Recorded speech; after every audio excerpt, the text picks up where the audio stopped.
जय हिंद साथियों, मेरे इस YouTube चैनल पर आप सभी का बहुत बहुत स्वागत है। चलिए आज का अपना पहला क्वेश्चन स्टार्ट करते हैं। क्वेश्चन में कह रहा है कि 3 अलग-अलग क्रॉसिंग पर लगी ट्रैफिक लाइट प्रत्येक 30 सेकंड, 45 सेकंड और 60 सेकंड के बाद लाल हो जाती है। तो देखिए ऐसे क्वेश्चन में क्या निकालेंगे आप एलसीएम 30 सेकंड, 45 सेकंड और 60 सेकंड का। तो भाई एलसीएम के लिए 2 से डिवाइड करेंगे आप 15 टाइम, ये 2 से डिवाइड होगा नहीं और ये 2 तिया 6, 3 पंजे 15, 3 से 15 टाइम, 3 से 10 टाइम, 5 एकम 5, 5 से 15, 5 दूनी 10। इसका मतलब 3 दूनी 6, 6 पंजे 30 और 30 तिया 90 और 90 दूनी 180। तो भाई इसका एलसीएम आएगा 180, यानी कि 180 सेकंड आ गया ये। क्लियर? क्योंकि सारा डाटा आपका सेकंड में गिवन था तो इसलिए ये भी क्या आएगा सेकंड में। तो आगे क्या कह रहा है आपसे वो कि यदि वे सभी 8:30 बजे एक साथ लाल हो जाती है। देखिए टाइमिंग क्या देखा आपको 8:30, 8:30। तो कह रहा है ये कितने बजे दोबारा एक साथ लाल होंगे। तो आप ये ध्यान रखिएगा ये 180 सेकंड है। पहले आप इसको मिनट में चेंज करो, 60 से डिवाइड कर दो तो भाई 3 मिनट आ गया। तो इसका मतलब ये है कि अगर आप यहाँ पर प्लस करेंगे 3 मिनट तो बताइए क्या आंसर आ जाएगा आपके पास 8:33। क्योंकि भाई 8:30 तो बज चुके थे। अब 3 मिनट बाद ये जो रेड लाइट है ये दोबारा से लाल हो जाएंगी, मतलब ट्रैफिक जो लाइट है वो दोबारा से लाल हो जाएंगी। कितने बजे? 8:33 पे। Option number A. देखिए क्वेश्चन नंबर 2 कह रहा है वह छोटी से छोटी संख्या ज्ञात करें जिसमें 7 घटाने पर प्राप्त संख्या 12, 16, 18 और 21 से विभाज्य होती है। तो देखिए इस प्रकार के क्वेश्चन के लिए आप क्या करेंगे, सबसे पहले एलसीएम लेंगे। तो भाई इन सभी का एलसीएम क्या आएगा? तो सबसे पहले इसे 2 से डिवाइड करो, 2 छींग 12, 2 अट्ठे 16, 2 नीम 18 और 21 को ऐसे ही लिख दो। फिर 3 दूनी 6, ये हो जाएगा 8, 3 तिया 9 और 3 सत्ते 21। 2 से डिवाइड करेंगे, 2 एकम 2, 2 चौक 8, 3 और 7। भाई 2 तिया 6 और 6 दूनी 12, 12 चौक 48, 48 गुना 21 कर लो आप, तो ये आ जाएगा आपके पास 1008। अब भाई आपसे कह रहा है कि 7 घटाने के बाद इन सभी नंबर से डिवाइड होना चाहिए। तो भाई पहले आप इसको ऐड कर दो, तो भाई क्या हो जाएगा 1015। तो देखो 1015 वो नंबर है जिसमें से अगर आप 7 माइनस करते हो तो वापस 1008 आ जाएगा। और 1008 का मतलब है कि ये 12 से भी डिवाइड हो जाएगा, 16 से भी, 18 से भी और 21 से भी। ठीक है, तो ध्यान रखिएगा यहाँ पर 7 घटाने की कह रहा है, लेकिन मैंने ऐड क्यों करा? क्योंकि अगर आप एलसीएम में 7 प्लस करोगे तो जो नंबर आपके पास आएगा यह वो नंबर है जिसमें से अगर आप 7 माइनस करते हो तो वापस 1008 आ जाएगा। और 1008 12, 16, 18, 21 से डिवाइड हो जाएगा। इसलिए इस क्वेश्चन का आंसर आएगा ऑप्शन नंबर सी। देखिए क्वेश्चन नंबर 3 कह रहा है यदि 27 और n का एलसीएम 54 है। देखिए 27 और n, इसका जो एलसीएम है वो कह रहा है 54 है। तो कह रहा है एचसीएफ 9 है। भाई एचसीएफ कितना है? तो एचसीएफ 9 है। तो कह रहा है n का मान ज्ञात करें। तो भाई इसके लिए एक फॉर्मूला होता है, first number into second number बराबर होता है एचसीएफ इंटू एलसीएम। अब बताइए फर्स्ट नंबर क्या गिवन है आपके पास 27, सेकंड नंबर नहीं पता n मान लो, एचसीएफ कितना है 9 और एलसीएम कितना है 54। देखिए 9 से कटेगा, 9 से 3 टाइम, 3 से काटेंगे 18 टाइम, तो भाई n की वैल्यू क्या आ जाएगी 18। Option number B. देखिए क्वेश्चन नंबर 4 कह रहा है दो संख्याओं का एलसीएम और एचसीएफ का जो रेशियो है। देखिए एलसीएम और एचसीएफ इसका रेशियो दे रखा आपको 3:1। कह रहा है उन संख्याओं का जो मल्टीप्लाई है वो कितना 432। देखिए it means first number into second number की मल्टीप्लाई करके आपके पास क्या है 432 है। तो कह रहा है एलसीएम और एचसीएफ का मान ज्ञात करें। देखिए आपको यहाँ पर एलसीएम और एचसीएफ रेशियो में दे रखा है, तो आप प्रॉपर इसको नंबर में मान लो, इसको 3x मान लो, इसको मान लो 1x। बताइए फॉर्मूला क्या होता है? First number into second number किसके बराबर होगा? एचसीएफ इंटू एलसीएम के। तो देखिए, फर्स्ट इंटू सेकेंड नंबर की मल्टीप्लाई करके क्या दे रखा है आपको? 432। तो यहाँ 432 लिख दो। और भाई एच सी एफ है x और एलसीएम है 3x। तो जैसे आप इसे 3 से डिवाइड करेंगे तो भाई 3 से चला जाएगा, 3 एकम 3, 3 चौक 12 और 3 चौक 12, और ये हो जाएगा एक्स स्क्वायर। यहाँ से स्क्वायर हटाएंगे तो इस पर लग जाएगा अंडर रूट। इट मीन्स आपके पास x की वैल्यू क्या आ गई? 12। तो भाई x की वैल्यू अगर 12 आ गई तो एच सी एफ कितना आ गया? 12। और एलसीएम कितना आ गया? 3 गुना 12 यानी कि 36। तो भाई आंसर क्या आएगा? 36 और 12, यानी कि ऑप्शन नंबर ए। देखिए क्वेश्चन नंबर 5 कह रहा है अगर जी सी डी, देखिए G C D H C F का दूसरा नाम है, ठीक है? तो एच सी एफ को ही क्या बोला जाता है? जी सी डी, जिसकी फुल फॉर्म होती है ग्रेटेस्ट कॉमन डिवाइजर। तो आपसे क्वेश्चन में कह रहा है जी सी डी 108 और 36 is equal to G C D X और 72। कह रहा है एक्स का न्यूनतम संभावित मान ज्ञात करें। तो भाई ऐसे क्वेश्चन सॉल्व करने के लिए क्या करेंगे आप? भाई आप एक काम करो, लेफ्ट हैंड साइड और ये मान लो राइट हैंड साइड। तो लेफ्ट हैंड साइड वाले का आप एच सी एफ निकालो पहले। तो भाई एच सी एफ निकालने का तरीका मैंने आपको बताया कि एक ऐसा डाटा जो दोनों नंबर को एक साथ डिवाइड कर सकता हो, उसी को एच सी एफ कहा जाता है। जैसे मान लीजिए 9 से डिवाइड हो रहा है, 9 एकम 9, 9 दूनी 18 और 9 चौक 36। फिर 4 से डिवाइड हो जाएगा, 4 तिया 12, 4 एकम 4। अब 3 और 1 को कोई भी नंबर डिवाइड नहीं कर सकता एक साथ, तो बस 9 और 4 की मल्टीप्लाई कर दो, इसी को एच सी एफ बोला जाता है। एच सी एफ क्या आ जाएगा? 36। तो आपके पास अगर एच सी एफ 36 आया है तो इसका मतलब ये है कि राइट हैंड साइड वाले का एच सी एफ भी कितना आना चाहिए? 36। तो इसीलिए आंसर क्या आ जाएगा? Option number B. भाई अगर आप x की वैल्यू 36 मान लेते हैं तो बताइए 36 के साथ क्या दे रखा? 72। इसको आप डिवाइड करो आप, देखो किससे डिवाइड हो रहा है? 3 से हो रहा है क्या? 3 एकम 3 और 3 दूनी 6, 3 दूनी 6 और 3 चौक 12। फिर 12 से काटो, 12 एकम 12, 12 दूनी 24। अब देखो 1 और 2 किसी भी नंबर से डिवाइड नहीं होगा, तो इसीलिए 12 गुणा 3 कर दो। तो बताओ एच सी एफ क्या आ जाएगा? 36। इसीलिए आंसर क्या आएगा? Option number B. देखिए क्वेश्चन नंबर 6 कह रहा है दो प्राकृत संख्याओं x और y का योग 320 है और x और y का एचसीएफ 20 है। x बड़ा होना चाहिए y से, तो x और y के कितने संभावित पेयर पॉसिबल है? तो देखिए, जब कभी भी क्वेश्चन में आपके पास एच सी एफ का डाटा गिवन हो, एच सी एफ कितना गिवन है? 20। तो आप यहाँ से नंबर बना सकते हैं, यानी कि संख्या बना सकते हो आप यहाँ से। कैसे बनाएंगे? तो पहला नंबर मान लीजिए आप 20x, दूसरा नंबर मान लो 20y। भाई जो एच सी एफ आपके पास गिवन होगा उसकी मल्टीप्लाई आप किसी भी वेरिएबल से कर सकते हैं, जैसे एक्स वाई से, ए और बी से, एक्स और जेड से, किसी से भी मल्टीप्लाई कर सकते हैं आप। तो मैंने पहला नंबर क्या बना दिया? 20x, दूसरा क्या बना दिया? 20y। अब देखो स्टार्टिंग में क्या कह रहा था? कह रहा दो संख्याओं का योग कितना है? 320। तो भाई इन दो संख्याओं का योग कितना बन गया अब? 320। अगर 20 कॉमन लेंगे तो क्या बचेगा? x plus Y equal to 320। तो x प्लस वाई बराबर क्या हो जाएगा? तो भाई 0 से 0 कट जाएगा, 2 से काटेंगे 16 टाइम। तो x और y का जो सम है वो 16 आ गया। अब आपको यहाँ पर पेयर बताने हैं, कितने पेयर पॉसिबल हैं। तो आप ध्यान रखिएगा, पेयर हमेशा कोप्राइम नंबर के बनते हैं। कोप्राइम का मतलब होता है जिसका एच सी एफ क्या आता है? 1। तो देखिए x और y की जगह मैं क्या क्या पुट कर सकता हूँ? तो देखिए, अगर मैं x की वैल्यू 15 पुट कर दूँ तो y की वैल्यू क्या हो सकती है? 1। अगर y की वैल्यू मैं 2 पुट करूँ, यहाँ 3 4 5 6,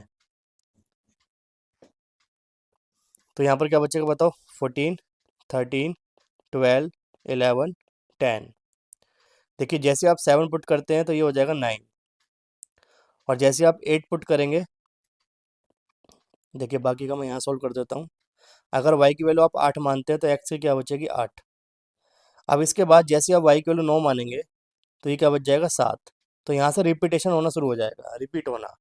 जैसे देखो 9 और 7 पहले आ चुका था, अब 7 और 9 लिखने का कोई फ़ायदा नहीं है, तो इसीलिए आपको जो वैल्यू पुट करनी है वो 8 और 8 तक ही पुट करनी है। तो भाई देखो मैंने यहाँ पर क्या करा, इन दोनों का सम करोगे तो एक्चुअल में 16 ही तो आएगा। इन सभी का सम कर लो आप, 16 ही आएगा। तो इन्हीं को बोलते हैं पेयर। अब इसमें से आपको छांटना है कि कौन सा ऐसा पेयर है जो कोप्राइम है। तो देखो 15 और 1 ये कोप्राइम है, 14 और 2 कोप्राइम नहीं है, 13 और 3 कोप्राइम है, ये कोप्राइम नहीं है, ये कोप्राइम है, और ये वाला कोप्राइम नहीं है। 9 और 7 कोप्राइम है, 8 और 8 कोप्राइम नहीं है। क्लियर। जिस भी डाटा को मैंने छोड़ा है वो ध्यान रखिएगा, उसका HCF 1 नहीं आएगा। जैसे 14 और 2 का अगर आप HCF निकालते हैं तो इसका HCF कभी भी 1 नहीं आएगा। तो भाई बताओ कितने पेयर पॉसिबल हैं, तो 1, 2, 3 और 4, 4 पेयर पॉसिबल हैं। तो आंसर आ जाएगा ऑप्शन नंबर बी। देखिए क्वेश्चन नंबर 7 कह रहा है यदि x सबसे छोटी अभाज्य संख्या को 4 से गुणा करने पर, देखिए अभाज्य संख्या का मतलब होता है प्राइम नंबर। अभाज्य संख्या का मतलब क्या होता है, प्राइम नंबर। बताइए सबसे छोटा प्राइम नंबर कौन सा होता है, 2। कह रहा है उसको 4 से मल्टीप्लाई कर दो तो कितना आएगा बताइए, 8। फिर आगे कह रहा है 5 और 10 के एलसीएम में जोड़ने पर, तो बताइए 5 और 10 का एलसीएम कितना आएगा, तो भाई इनका एलसीएम 10 आएगा। तो 10 में प्लस करने की कह रहा है आपसे ये, तो क्या आ जाएगा बताओ, 18। तो भाई ये तो बात कर रहा है एक्स के बारे में। अब पढ़ो अगली कंडीशन। कह रहा है जी वाई सबसे छोटी विषम अभाज्य संख्या। देखिए वाई जो है सबसे छोटी विषम अभाज्य है। तो ध्यान रखिएगा विषम अभाज्य का मतलब होता है, विषम अभाज्य का मतलब होता है odd prime number, odd prime number. तो भाई विषम अभाज्य सबसे पहला होता है 3। कह रहा है इसको 5 से गुणा करने पर, 5 से गुणा कर दो तो कितना हो गया बताओ, 15। फिर कह रहा है इसको दूसरी सबसे छोटी विषम अभाज्य संख्या में जोड़ने पर, तो दूसरी सबसे छोटी विषम अभाज्य संख्या होती है 5। तो 5 प्लस कर दो कितना हो गया बताओ, 20 हो गया। तो आपसे कह रहा है जी बताओ निम्न में से कौन सा कथन सही है। पहला कंडीशन क्या कह रहा है, कह रहा है एक्स और वाई दोनों बराबर है। तो देखो एक्स की वैल्यू तो 18 आई है और वाई की 20 आई है, तो ये तो गलत हो गया। एक्स और वाई का जो जोड़ है वो 10 है। देखो एक्स और वाई को जोड़ने पर 10 नहीं आएगा, क्योंकि 18 और 10, सॉरी 18 और 20 10 नहीं होता। इसको हटा दूँ। सी ऑप्शन में कह रहा है सी जो है बड़ा है किससे, वाई से, सॉरी एक्स बड़ा है वाई से। तो देखो एक्स छोटा है वाई से, तो ये भी गलत हो जाएगा। डी ऑप्शन कह रहा है the difference of Y is 2। तो भाई 20 और 18 में अंतर कितना बताओ, 2 का ही तो अंतर है। तो इसीलिए आंसर क्या आएगा, ऑप्शन नंबर डी। देखिए क्वेश्चन नंबर 8 कह रहा है वह सबसे छोटी संख्या कौन सी है जिसे 1225 में जोड़े जाने पर प्राप्त संख्या को 12, 18, 21 और 28 में से प्रत्येक से विभाजित करने पर शेषफल 3 बचेगा। तो भाई इस प्रकार के क्वेश्चन करने के लिए सबसे पहले आप लेंगे एलसीएम। तो भाई इनका एलसीएम जब निकालेंगे आप तो ये आएगा 3 चौक 12, 3 सत्ते 21, फिर आप डिवाइड करेंगे 7 से, 7 एकम 7 और 7 चौक 28। फिर आप 4 से डिवाइड करेंगे, 2 से डिवाइड कीजिए, 2 दूनी 4, 2 तिया 6। फिर 2 से डिवाइड करेंगे आप तो 2 एकम 2, 3, 1 और 2 एकम 2, फिर 3 से डिवाइड कर दीजिए। तो देखो 7 तिया 21, 21 दूनी 42, 42 दूनी कितना हो गया 84, 84 गुना 3 कर दो आप, 252 आ गया एलसीएम। अब जो एलसीएम आया है उसमें आप 1225 में भाग कर दो 252 से, जो एलसीएम आपके पास आया है। तो देखिए कितने टाइम चलेगा, लगभग ही 4 टाइम चल जाएगा। 1008, ये बचेगा 7, ये बचेगा 1, ये बचेगा 2। ठीक है। उसके बाद क्या करना है आपको, 252 जिस नंबर से आपने डिवाइड करा है और जो रिमाइंडर बचा है उसको आपस में माइनस करेंगे। अब ये रूल है, जैसे ही आप माइनस करते हैं इसको तो ये बचेगा 35। क्लियर? तो भाई करेक्ट आंसर क्या होता है इसका, 35 होता, लेकिन वो साथ में ये भी कह रहा है कि रिमाइंडर कितना आना चाहिए, 3। तो भाई 35 में 3 और जोड़ दो आप, तो आपके पास आंसर क्या आ जाएगा, 38। तो भाई 38 वो नंबर है जिसे अगर आप 1225 में प्लस करते हैं तो 12, 18, 21 और 28 से डिवाइड करने के बाद रिमाइंडर 3 बचेगा। क्लियर है? देखिए क्वेश्चन नंबर 9 कह रहा है, नंदन के पास कुछ कंचे थे। जब उसने उन कंचों को 15 बच्चों में बराबर बराबर बांटा तो उसने पाया कि उसके पास 2 कंचे बचे हैं। देखिए ऐसे क्वेश्चन करने के लिए आप ध्यान रखिए, कंचे कितने थे, 15। भाई 15 बच्चों में बराबर बराबर बांटे गए, लेकिन उसने पाया कि 2 कंचे बचे हैं, तो भाई 2 माइनस कर दो, इसका मतलब ये कि 2 रिमाइंडर है। तो कितना बचा बताओ, 13। आगे, यदि उसने उन कंचों को 24 बच्चों और 32 बच्चों में बराबर बराबर बांटा होता, तो देखिए 24 बच्चे और 32 बच्चे में बराबर बराबर बांटा होता तो एक बार तो 11 बचता और एक बार कितने कंचे बचते, 19। तो भाई माइनस करोगे अब तो कितना बचेगा, 13, और 32 में से 19 घटाएंगे तो ये भी क्या बचेगा, 13। ठीक है? जब ऐसे क्वेश्चन में सारे रिमाइंडर घटाने के बाद सेम डाटा बचता है तो आपको क्या लेना है इसमें, एलसीएम। तो भाई 15 का, 24 का और 32 का लेंगे आप एलसीएम। तो भाई 3 पंजे 15, 3 अट्ठे 24 और ये 32, 4 से काटेंगे, 4 दूनी 8, 4 अट्ठे 32, फिर 2 से काटेंगे, 2 एकम 2 और 2 चौका 8, तो ये हो जाएगा 4 तिया 12, 12 दूनी 24, 24 पंजे 120, 120 गुना 4 करेंगे तो एलसीएम आ जाएगा 480। तो अब आपको ये चेक करना है कि एक्चुअल में ये पूछ क्या रहा है। तो कह रहा है ये आपसे कि भाई उसके पास एक भी कंचा अगर नहीं बचा था तो कंचों की संख्या किस किस के बीच में हो सकती है। तो देखिए भाई 480 जो आपके पास डाटा आया, इसमें से अगर आप 13 माइनस कर देते हैं तो भाई माइनस करने के बाद क्या आएगा, तो ये आएगा 10 में से 3 गया 7, 7 में से 1 गया 6, और ये हो गया आपका कितना, 4, 467। तो बताओ 467 क्या किसी भी ऑप्शन में आपको दिख रहा है, या किसी भी डाटा के बीच में 467 आएगा, नहीं आएगा। तो अब आपको क्या करना पड़ेगा, आपको ऐसा मल्टीपल ढूंढना पड़ेगा जो लगभग इन ऑप्शन से मैच कर जाए। जैसे 2000 है, ये 2300 है, ये भी 2300 है। सी ऑप्शन में देखो 2300, 2300, सब ऑप्शन जो है 2300 के आसपास है। तो आप क्या करेंगे, 480 का ऐसा मल्टीपल करो जो 2300 के आसपास आ जाए। तो 480 की मल्टीप्लाई आप 5 से करो एक बार, 0, 5 अट्ठे 40, कितना हो गया 4, 5 चौक 20 और 4 कितना हो गया 24, तो ये 2400 हो गया। अब भाई आप इस 2400 का मतलब ये समझो कि ये भी एलसीएम है, 480 भी एलसीएम था और 5 गुना करने के बाद भी 2400 जो आए ये भी एलसीएम है। अब 2400 में से 13 माइनस करके देखो एक बार, तो 10 में से 3 गया 7, 9 में से 1 गया 8, ये हो जाएगा 2387। बताओ किस डाटा के बीच में आ रहा है ये। तो देखो 2380 और 2390 के बीच में क्या आता है, 2387, यानी 2387। तो इस क्वेश्चन का आंसर आ जाएगा ऑप्शन नंबर डी। देखिए क्वेश्चन नंबर 10 कह रहा है, दो धनात्मक संख्याओं का अंतर कितना है, 3422। तो भाई आप मान लीजिए बड़ी संख्या x और छोटी संख्या मान लीजिए y। तो भाई इन दोनों का डिफरेंस क्या कहना चाह रहा है, 3422। कह रहा है जब बड़ी संख्या को छोटी संख्या से भाग किया जाता है। देखिए भाई बड़ी संख्या आपने x मानी है, इसको छोटी संख्या यानी कि y से डिवाइड किया जाता है, तो कोशेंट तो 4 आता है और रिमाइंडर क्या आता है, 290 है। तो भाई अगर आप यहाँ पर x की वैल्यू निकालेंगे तो कैसे निकालते हैं, इन दोनों की मल्टीप्लाई 4y और रिमाइंडर प्लस किया जाता है।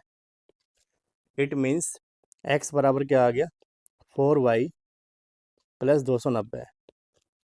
यहाँ से आप x की वैल्यू निकाल सकते हो, 3422, इधर जाके प्लस हो जाएगा y। अब ये जो आपके पास x की वैल्यू आई है इसको आप यहाँ पुट कर दो यहाँ पर। तो बताइए एक्स की वैल्यू कितनी है, 3422 plus Y equal to 4y plus 290। तो भाई y ये इधर आके माइनस हो जाएगा, 290 में माइनस क्या हो जाएगा, 3422। तो भाई ये हो जाएगा माइनस का 3y और ये बचेगा माइनस का 3132। माइनस से माइनस कट जाएगा, 3 से काटेंगे, 3 एकम 3, 0, 3 चौक 12, 3 चौक 12। इट मीन्स y की वैल्यू क्या आ गई, 1044। क्लियर। अगर आप यहाँ पर y की वैल्यू पुट कर देते हैं तो यहाँ से x की वैल्यू आ जाएगी। y की वैल्यू क्या है, 1044। तो भाई अगर आप इसको जोड़ेंगे तो आएगा 4466। भाई 3422 में अगर आप 1044 प्लस करते हैं तो 4466 आ जाएगा। तो आपके पास x की वैल्यू भी आ गई, y की भी आ गई। अब आपसे क्या पूछ रहा है क्वेश्चन में, क्वेश्चन में कह रहा है आपसे कि दी गई संख्याओं में सबसे बड़ी संख्या, तो बड़ी संख्या क्या आती है, x। इट मीन्स 4462 और कह रहा 4292। इसका HCF ज्ञात करें। तो भाई अगर इसका HCF आप निकालेंगे तो भाई ध्यान रखिएगा इसका HCF आएगा 58। तो आंसर आ जाएगा ऑप्शन नंबर डी। अब अगर आपका ये डाउट है कि HCF 58 कैसे आ गया, तो देखिए इसका एक तरीका होता है निकालने का।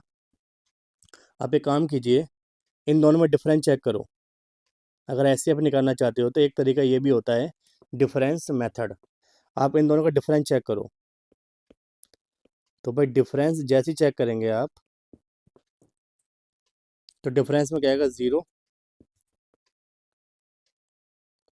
यह आ जाएगा 7, 170 आ जाएगा।